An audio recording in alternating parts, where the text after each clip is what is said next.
Good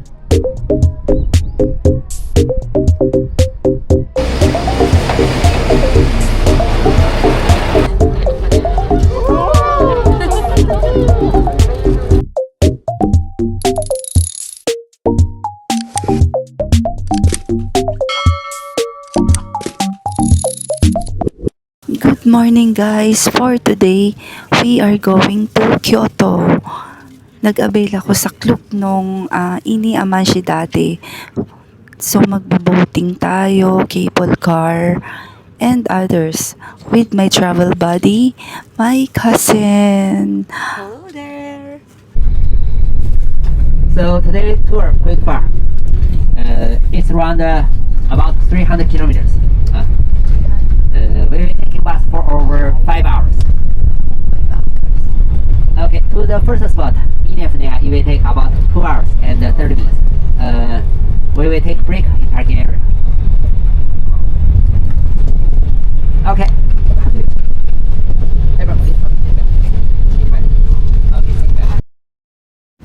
While going to Amano Hashidate and we are inside the bus, makikita nyo guys, ang gaganda ng mga bundok nila dito. Kulay green, parang endless habang nadadaanan namin. Meron ding mga pagkakataon na natatakpan ng konting fog yung taas ng mountains, kaya parang nasa movie yung feeling.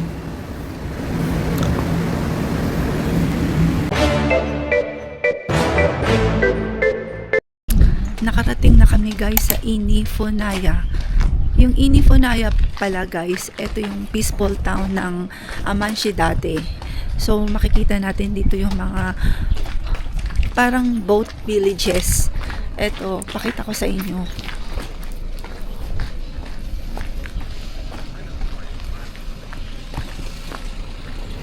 Okay guys, first of all, hindi siya exactly nasa Osaka. Medyo malayo siya and technically nasa northern Kyoto siya. Pero maraming tourists from Osaka or Kyoto yung nagdi-day trip dito. From Osaka, around 3 to 4 hours yung biyahe. Depende sa route. So, if gusto nyo pumunta dito, prepare for a long but super worth it trip. Honestly, habang papunta kami dito, parang cinematic na agad yung feeling. Mountains, seaside, roads, tiny Japanese towns, sobrang peaceful. Yang nakikita nyo guys, yan yung Ini Fishing Village.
So, itong mga nakikita nyong houses sa likod ko, these are called funaya or traditional Japanese boat houses.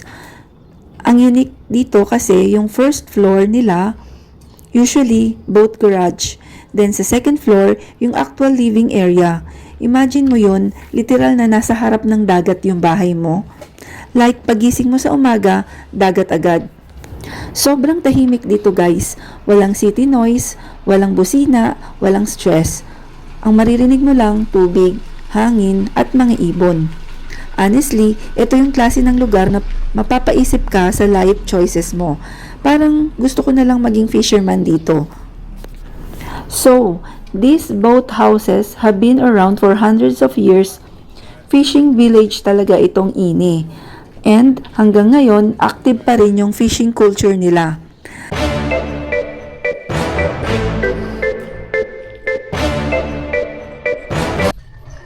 So guys, ito palang Ini. Ito palang Ini. It's a peaceful coastal town about 30 to 40 minutes from Amanshidate. Tapos, it's famous yung Funaya. Traditional, ito yung mga traditional wooden boat houses. Built right on the water. So, lahat yan nasa gilid ng dagat. Tapos, at saka super rare daw yan in Japan. So, after roaming around the Ini Funaya, magbo-boat tour naman tayo ngayon guys. Honestly, feeling ko, ito yung best way para makita yung entire village. So usually, may sightseeing boats dito na umiikot around Ini Bay. And super recommended talaga siya kasi from the water, mas ma-appreciate mo yung beauty ng Funaya or boat houses. Okay, medyo excited na ako at medyo kinakabahan kasi ang daming seagulls. OMG, wait. Guys, ang daming seagulls.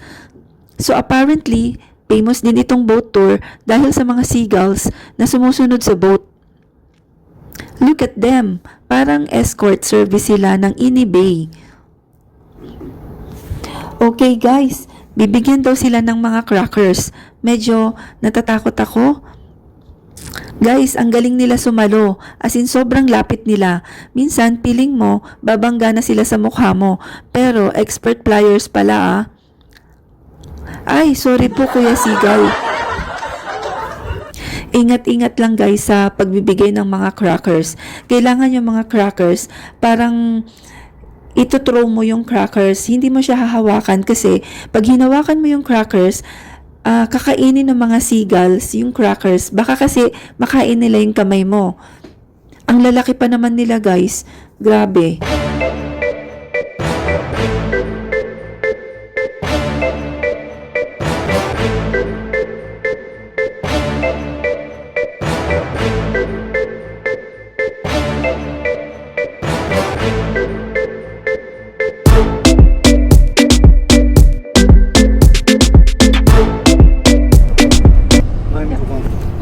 So guys, after exploring the Ini Funaya and then feeding the seagulls during the boat tour, ngayon, magra-ride tayo towards Amano Hashidate. And then, makikita natin yung scenic transition. And then, we're going to take the cable car up to the viewpoint. Para makita yung best view, maraming tourist ang sumasakay ng cable car or chairlift paakyat sa viewing area. Yung ride usually takes around 5 to 7 minutes, depende sa line at weather. Habang paakyat, makikita mo na unti-unting lumalawak yung view ng dagat, mga bundok at yung famous sandbar.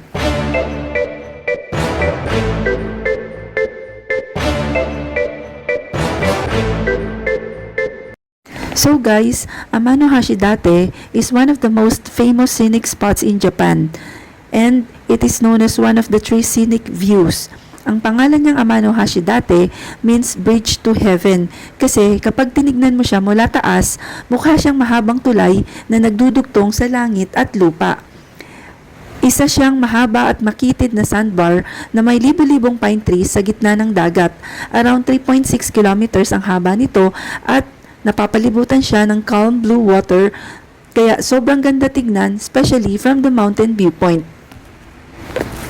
Maraming tao ang gumagawa ng famous Matanosoki post. Yuyuko sila at titingin sa pagitan ng legs para magmukhang lumulutang sa langit yung sandbar. Sabi nila, mas maganda raw tignan kapag ganon. Ayan o. The sky and the land is upside down and the pine trees is look like floating in the sky. If you turn back to Amanshidate and bend over the view between your legs, this position is called Mana no Zoti. Ayan o. In view land, you can do Matanozi, which you can image the flying dragon up in the sky, and the scene is called Hiryukan. Yun, ayan yun. Ay, maganyan ako. Oh, maganyan tayo. Doon oh. Meron din guys ng mga small amusement area dito sa taas, kaya makakakita ka ng Ferris wheel, small rides, cafes, souvenir shops at viewing decks. Yung Ferris wheel, hindi sobrang laki pero dagdag siya sa relaxing vibe ng place. Habang umiikot siya, mas kita mo pa yung buong scenery ng Amano Hashidate at dagat. Makikita mo rin yung mga viewing platforms para sa pictures, chairlifts and cable car station, maliit na playground rides for tourists and kids, cafes and resting areas, mountains and fishing towns sa malayo. Pagbaba namin sa Amano Hashidate, pinili naman naming sumakay sa chairlift para ma-experience din namin ito at mas makita ng maayos yung buong dagat at magandang view ng Amano Hashidate. Sa una, medyo kinakabahan talaga ako kasi open lang yung chairlift at nakabitin ka habang dahan-dahang gumagalaw pababa. Pag upo ko pa lang, mahigpit agad yung hawak ko sa gilid habang nagtatawanan yung mga kasama ko. Noong una guys, hindi ako masyadong makatingin pababa kasi natatakot ako sa height. Pero habang tumatagal, nasanay rin ako. Sabi ko nga sa sarili ko, sayang naman kung matatakot lang ako at hindi ko enjoy yung view. Kaya nag-relax na lang ako at tumingin sa paligid. Habang bumababa kami, mas ma-appreciate ko yung beauty ng Amano Hashidate kasi iba pala talaga kapag chairlift yung sinakyan mo. Mas open yung view kumpara sa cable car, kaya kitang-kita mo lahat.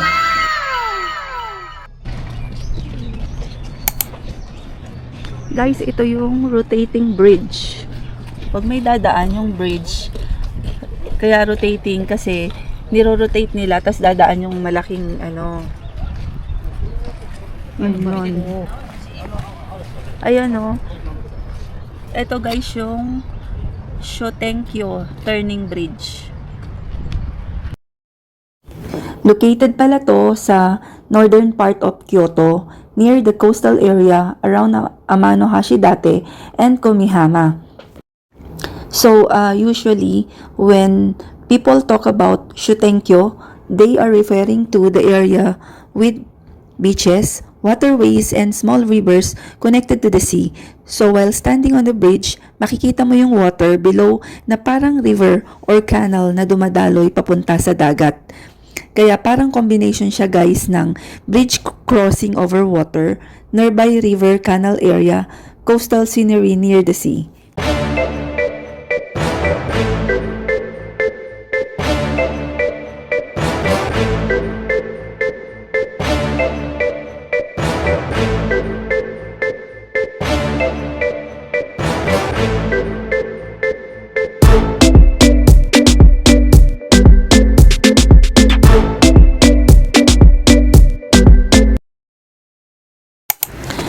Pagkatapos naming maglibot guys sa Amano Hashidate, tapos pumunta kami doon sa may rotating bridge. Pumunta naman kami doon sa famous sea train ng Kyoto Tango Railway na madalas tawagin parang Spirited Away train dahil sa sobrang gandang view nito sa tabi ng dagat. Excited talaga ako noon kasi marami akong nakikitang videos online na parang dumadaan lang yung train sa gitna ng dagat.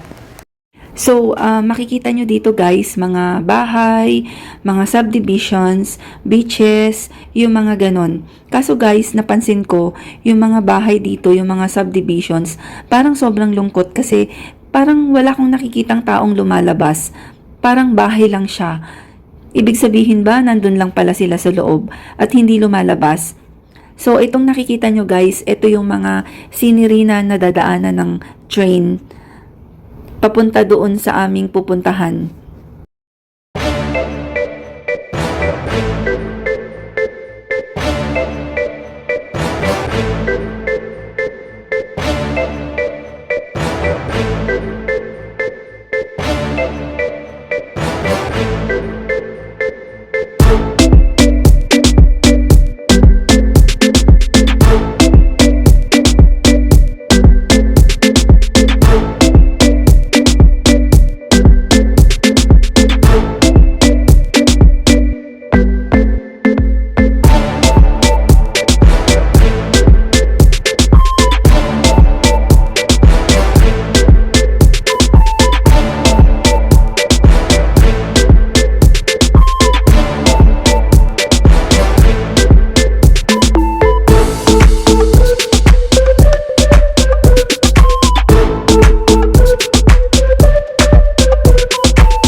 Order lang tayo ng food. Nakakagutom. Dito tayo sa may... Anong restaurant to? Hindi ko alam kung anong restaurant to. Basta Japanese restaurant. Miso soup. And then egg. Kain tayo guys. After long walk ng ating tour.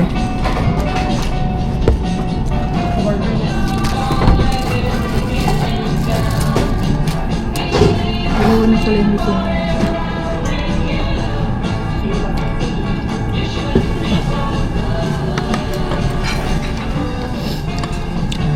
Nakakapagod din mag-tour, no?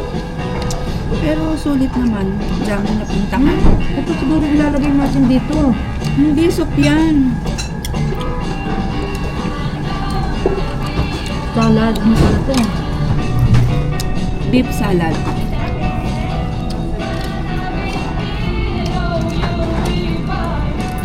Hindi natin alam. Ano pala? Baka ito. Oh, yun na. Lagyan mo yung sa'yo. Lalagyan ko yung akin.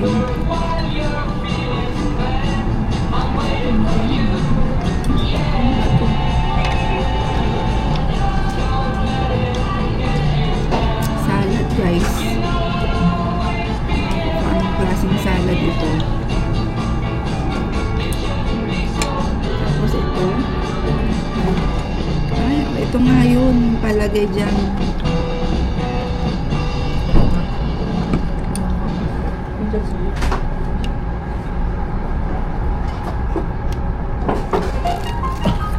Ano ba ito?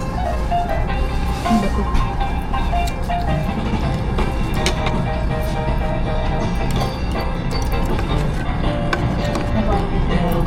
Masarap. Harap.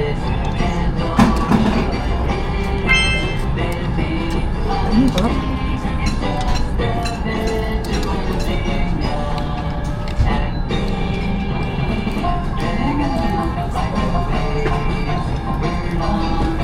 Ito lang yung part na gagawin natin. Ano kaya ito? Ito lang. Ayoko naman nalo sa kanin.